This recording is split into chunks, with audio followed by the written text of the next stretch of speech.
मेरा नाम श्री भगवान परमार है। मैं धौलपुर राजस्थान का रहने वाला हूँ। मेरा नाम नीलोफर शेख है और हम रायसेन ज़िले में रहते हैं। अच्छा, आज आप दोनों ने मध्य प्रदेश के बैतूल के सतलुज आश्रम में शादी की है। जैसा कि मैं आपके नाम से लग रहा है कि आप मुसलमान हैं और आप हिंदू हैं। हिंदू और मुसलमान के बीच का ये शादी का नाता आखिर कैसे जुड़ा? क्योंकि आजकल इस तरीके से समाज में कटुता और नफ़रत देखी जा रही है और तमाम तरीके की चीज़ें हो रही हैं, तो आप दोनों ने ऐसा क्यों विचार किया कि आप दोनों शादी करें? ये हमारे पूज्य गुरुदेव जी के ज्ञान का प्रभाव है। हमारे पूज्य गुरुदेव संत रामपाल जी महाराज शिक्षा देते हैं कि जीव हमारी जाति है, मानव धर्म हमारा, हिंदू मुस्लिम सिख ईसाई धर्म नहीं कोई न्यारा। जैसा कि कबीर साहिब जी ने भी दोनों सभी धर्मों को एक किया है, उसी शिक्षा को हमारे पूज्य गुरुदेव संत रामपाल जी महाराज आगे बढ़ा रहे हैं। जैसे वेदों में भी कहा है कि वसुधैव कुटुंबकम, यानी सारा विश्व ही अपना परिवार है।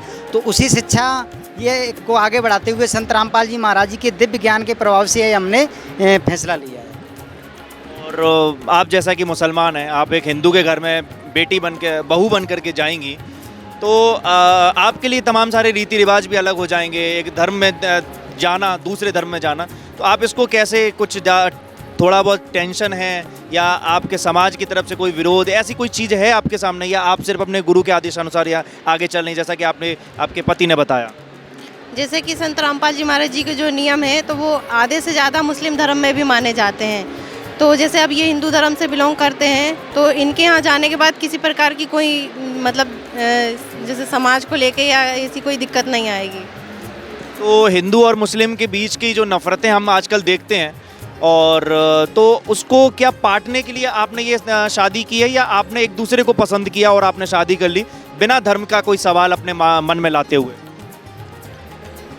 जैसे कि संत रामपाल जी महाराज जी की वाणी है, जीव हमारी जाति है, मानव धर्म हमारा, हिंदू मुस्लिम सिख ईसाई धर्म नहीं कोई न्यारा। तो संत रामपाल जी महाराज जी के लिए सभी जीव जो हैं, सभी मतलब जाति वाले जो हैं, सभी एक ही तरीके के, मतलब एक तरीके से देखते हैं।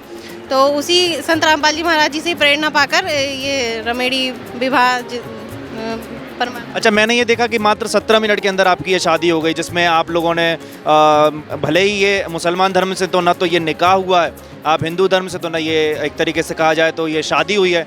ये एक अलग ही ढंग का कुछ मैंने ये देखा यहाँ पर, ना तो इन्होंने शादी के रूप का कोई लिबास पहना, ना आपने कोई ऐसी शेरवानी पहनी, ना कोई हल्दी मेहंदी, कोई भी आदि रस्म नहीं दिखाई, ना पंडित दिखा है, ना काजी दिख रहा है। तो इस शादी को करने के पीछे का क्या मकसद है? सर, इसका मैं यही बताना चाहूँगा कि इसका सीधा मकसद ये है कि हम दिखावटी दुनिया में जी रहे हैं। जो आजकल का समाज है उससे कितना लॉस होता है। हमारी जो बेसिकली मेहनत की सारी कमाई इन रीति रिवाजों में ही चली जाती है। लेकिन ये हमारे संत रामपाल जी महाराज जी के ज्ञान से प्रेरणा पाके मुझे बहुत अच्छा लगा कि हमारी जो बेसिकली जो मेहनत की अच्छी कमाई होती, गाढ़ी कमाई होती है, व्रत की रीति रिवाजों में ना ख़त्म होकर अपनी सेव रहेगी। और समाज में भी आज देखेंगे आप तो दहेज प्रथा के कारण ना जाने कितनी बेटियों को जिंदा जला दिया जाता है, कहीं उनको प्रताड़ित किया जाता है, और अपनी बेटी की शादी करने के लिए लोग घर को गिरवी रख देते हैं, कोई संपत्ति को गिरवी रख देते हैं। लेकिन आज गुरुजी के ज्ञान से इस प्रकार जब अपना जो भक्त समाज जाग रहा है तो ये सभी कुप्रथा का नष्ट हो जाएगा। तो बहुत अच्छा है, बहुत सराहनीय कदम है एक तरह से। जैसा कि मैं देख रहा हूँ यहाँ बैतूल में 101 शादियाँ हुई, 101 शादियों की रमेड़ियाँ हुई हैं, तो मुझे ऐसा लगता है कि सिर्फ आप ही एक ऐसा हिंदू और मुस्लिम की एकता को बनाने वाला एकमात्र जोड़ा है। अब जब आपकी शादी होने वाली थी और ये जो तारीख आने वाली थी, इससे पहले अगर आपके लोग हैं, दोस्त हैं, जो परिजन हैं आपके, उन लोगों ने पूछा होगा कि आपकी शादी कहाँ हो रही है, आपने जब नाम बताया होगा तो कहीं किसी के दिमाग पे कोई सिकन आई होगी, कोई टेंशन, कुछ तो कहा होगा कि आखिर मुसलमान समाज में क्यों जाना है? ऐसा कुछ हुआ आपके साथ? देखो सर, क्या है, शुरुआत में कोई भी कदम उठाते हैं तो थोड़ा बहुत तो होता ही है। लेकिन वो जैसे हम एक पुराना उदाहरण देते हैं आपको कि सती प्रथा का विरोध किया था राजा राम मोहन राय ने, तो उसका भी खूब विरोध हुआ, लेकिन उसने अपना संघर्ष जारी रखा। तो आज बहन बेटियां सुखी हैं। आज अब किसी को कोई जिंदा जलाया नहीं जाता पति के मरने के बाद। तो शुरुआत में कोई थोड़ी बहुत कठिनाई आएंगी तो हम उसे स्वीकार करते हैं, लेकिन ये हम सच के कदम पर चलना के लिए कुछ भी परेशानी है, कोई दिक्कत नहीं है। मतलब कि आपके परिवार की तरफ से कोई विरोध नहीं है? परिवार के सब तरफ से कोई विरोध नहीं है। समाज वाला थोड़ा बहुत करेंगे तो उसकी भी हमें कोई परवाह नहीं है। और आपके यहाँ क्या स्थिति है? क्या आपके जो परिजन हैं, आपके जो आस पड़ोस के जो लोग हैं, समाज के लोग हैं, क्या उन्होंने आपसे कुछ कहा तो आपने उसका क्या जवाब दिया? जो हमारे आस पड़ोस के जो लोग हैं वो उनको हमने बताया कि मतलब ऐसे ऐसे रमेड़ी होती है, तो उन्होंने बोला ये तो बहुत अच्छा सिस्टम है। तो फिर वो लोग भी अभी आए हैं यहाँ पर। एक तरीके से आपको समर्थन भी मिला है। हाँ, समर्थन भी मिला है। मैं यहाँ पर एक सवाल करना चाहूँगा, जैसे कि आपके जो गुरुदेव हैं बाबा रामपाल हैं, वो कबीर साहिब की विचारधारा को फॉलो करते हैं। कुछ लोग कबीर साहिब को कहते हैं कि वो मुसलमान हैं, कुछ लोग कहते हैं कि वो हिंदू हैं, लेकिन आप उनको किस दृष्टि से देख रही हैं? वैसे तो आज तक कोई नहीं बता पाया कि कबीर साहब हिंदू थे या मुसलमान थे, तो हम उनको एक मतलब परमात्मा के रूप में मानते हैं। आप क्या कहना चाहेंगे कबीर साहिब के बारे में? और मैं ये देख रहा हूँ आपके पीछे तस्वीर भी लगी हुई है और काफ़ी सारा वाक्य हम देखते हैं। मगहर की जो एक कथा है, हाँ मैंने भी सुनी है।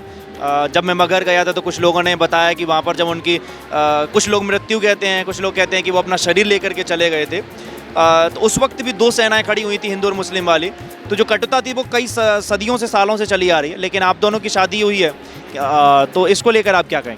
देखिए, जब मैं अपने पूज्य गुरुदेव जी हैं, इनके ज्ञान प्राप्ति से पहले मैं भी कबीर साहब को मतलब यही जानता था कि ये हिंदू ही न हैं या मुस्लिम हैं, कोई सही से सटीक जानकारी नहीं थी। लेकिन हमारे पूज्य गुरुदेव जी हैं संत रामपाल जी महाराज, उन्होंने सभी अपने वेद धर्म ग्रंथ सभी से प्रमाणित कर दिया कि वो किसी धर्म के नहीं, तो वो तो सबके हैं, वो तो सबके हैं। वेदों में प्रमाण, कुरान में प्रमाण, अपने गुरु ग्रंथ साहिब में प्रमाण कि वो तो साक्षात भगवान हैं। सबके अल्लाह ताला कहो, भगवान कहो, ईश्वर कहो, सब कुछ वही है उनके। ये हमारे पूज्य गुरुदेव जी ने सभी शास्त्रों में प्रमाणित कर दिया। तो अब हिंदू मुस्लिम के बीच का कोई ऐसा अंतर नहीं है? कोई बिल्कुल भी अंतर नहीं है जी। तो एक आखिरी सवाल मैं करना चाहूँगा, अगर आपको लेकर कोई विरोध करता है, हालांकि संवैधानिक तौर से देश के सभी नागरिकों को अपनी मर्जी से किसी भी जाति धर्म कहीं भी शादी करने का स्वतंत्रता दी गई है, जैसा कि आपने उसको किया भी है, निभाया भी है, लेकिन अगर कोई विरोध होता है तो आप उनको क्या जवाब देना चाहेंगे? आप सोशल मीडिया पर जाएंगे, हो सकता है आपकी कुछ वीडियो क्लिप्स वायरल हो जाएं, तो उस वायरल होने से पहले आप क्या कहना चाहेंगे कि वो जो लोग विरोध अगर करना चाहते हैं, कुछ लोग आपके समर्थन में भी खड़े होंगे, तो आप उनके लिए क्या संदेश देना चाहते हैं? मैं तो उनसे यही कहूँगा कि भाई आप अपने संविधान को उठा के देखिए, संविधान तो इन चीज़ों का विरोध करता ही नहीं, और ना ही कोई अपने धर्मशास्त्र इसका विरोध करते हैं। धर्म तो जोड़ना चाहता है, तोड़ने की बात कभी नहीं करता धर्म। हम उनको यही सच्चाई, भाई अपने आप धर्मशास्त्रों को तो देखिए, धर्मशास्त्र क्या कहते हैं। कबीर साहिब के बारे में ढेर सारे प्रमाण वेदों के अंदर, कबीर साहिब के बारे में ढेर सारे प्रमाण गुरु ग्रंथ साहिब के अंदर, कबीर साहिब के बारे में ढेर सारे प्रमाण कुरान शरीफ के अंदर, तो वो तो सभी के हैं, किसी एक के थोड़े ही हैं। लेकिन इंसान ने जो धर्म के ठेकेदार मैं यहाँ पे कहना चाहूँ तो वो हमें एक नहीं होने देना चाहते। यहाँ पे यही मुख्य रूप से वही आड़े आ रहे हैं।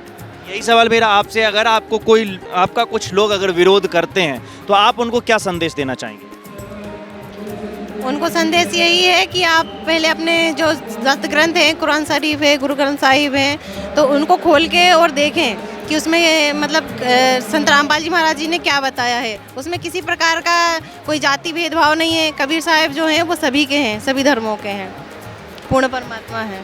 तो ये थे हिंदू और मुसलमान की एकता को और भी ज़्यादा मजबूत करने वाले ये नीलू शेख हैं, जो कि रायसेन जिले की रहने वाली हैं मध्य प्रदेश के, और ये हैं धौलपुर राजस्थान के भगवान दास। इन दोनों ने आज मिलकर के मध्य प्रदेश के बैतूल के सतलोक आश्रम में शादी की है। आप इसको निकाह कहें, शादी कहें, लेकिन संवैधानिक तौर से ये दोनों एक हो चुके हैं। इन दोनों ने एक दूसरे को पसंद किया है और अपने गुरुदेव की तस्वीर को आगे करते हुए, इनकी किताब को आगे करते हुए संदेश दे रही हैं कि जीने की राह का इन्होंने जो तरीका अपनाया है, एक दूसरे के साथ ना जाति देखी है, ना धर्म देखा है, सिर्फ इन दोनों ने एक दूसरे को पसंद किया है। और यहाँ पर एकजुटता के साथ ये संदेश देते हुए कि संवैधानिक तौर से और धार्मिक तौर से और आर्थिक तौर से और नैतिक तौर से ये आज एक हैं।